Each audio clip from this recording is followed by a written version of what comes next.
Lalu jadi kenapa Timothy Ronald itu suka ngegoblok-goblokin banyak hal gitu kan. Dan sebenarnya sebelum kita masuk ke ranah game of tension dan yang nggak akan kita bahas di video kali ini, mending gak usah dibahas. Jadi yang pengen kita bahas, kenapa Timothy Ronald suka ngoblok-goblokin banyak hal. Jadi bukan Timothy-nya atau influencer-influencer lain yang sesama atau semirip-mirip dengan Timothy yang suka mengoblok-goblokan banyak hal. Bukan karena mereka emang bener literally pengen ngoblok-goblokin, bukan. Jadi emang faktanya ternyata orientasi hidup orang itu beda-beda. Ya, langsung kita bahas.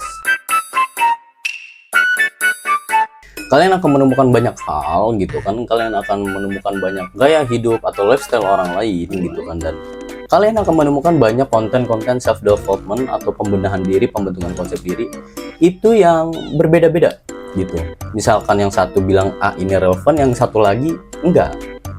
Ya misalkan yang B ini mencari alternatif lain gitu. Yang padahal sebetulnya sama nggak salah gitu kan, cuman karena orientasi hidup mereka berbeda. Jadi orientasi kehidupan itu apa? Jadi tujuan orang itu setiap orang itu punya tujuan hidup beda-beda gitu. Ada yang emang tujuan hidupnya itu karena uang, ada yang emang orang itu tujuan hidupnya untuk agama, emang ada orang tujuan hidupnya itu untuk berpolitik.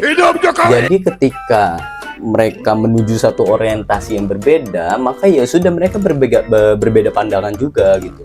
Dan apakah kita harus mengkritik? Apakah kita harus meluruskan gitu? Ya enggak juga. Maksudnya orang itu berdiri karena perbedaan. Peradaban pun berdiri karena perbedaan. Jadi kalau misalkan lu ini mah game of attention, iya emang. Terus Timothy misalkan bilang emang orang kita itu gampang banget ya, mekanisme otak mereka tuh kalau misalkan atensi itu gampang pancing. Anjing, goblok, tidur siang itu tolol, tidur siang itu ganggu, segala macam gitu. Dan itu bukan karena emang dia bener pengen ngegoblok-goblokin, enggak. Kan emang pandangan hidup dia, menurut dia kalau lu buang-buang waktu gitu, tidur siang gitu, mending lu ngelakuin aktivitas yang produktif gitu, yang bisa menghasilkan uang, yang bisa menghasilkan pengetahuan gitu. Dan karena itu mungkin tujuan hidup dia, jadi dia punya perspektif seperti itu gitu. Lu nggak bisa marah juga gitu, karena lu berhak sih marah gitu, lu punya perspektif juga gitu. Ya intinya setiap orang itu punya orientasi hidupnya masing-masing lah gitu. Kalau orang yang di agama gitu kan, wah lu gak sholat misalnya, lu nggak ke gereja gitu, gak soleh lu masuk neraka lu, segala macam. Ya karena orientasi hidup dia di agama gitu, dan pekat banget sama yang namanya spiritualitas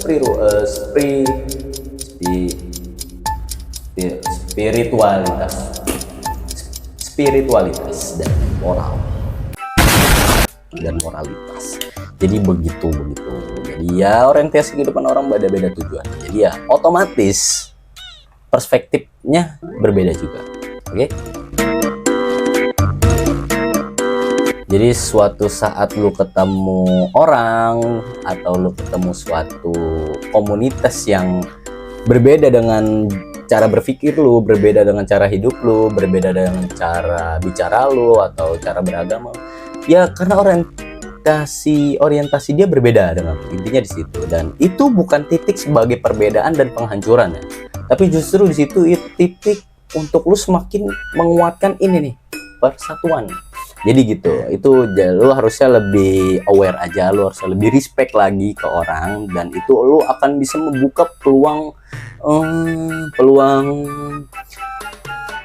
relasi yang banyak gitu, networking yang kencang gitu, dan itu akan mempererat banyak hubungan, dan lu akan semakin memahami perbedaan. Intinya di situ. Jadi ketika ada orientasi, sekali lagi, ketika ada orientasi kehidupan lu yang berbeda dengan orang lain, perspektif lu yang berbeda dengan orang lain, terus cara pandang lu, cara berpikir lu yang berbeda dengan orang lain, ya sudah, terima dan saling sharing aja. Apa susahnya gitu kan?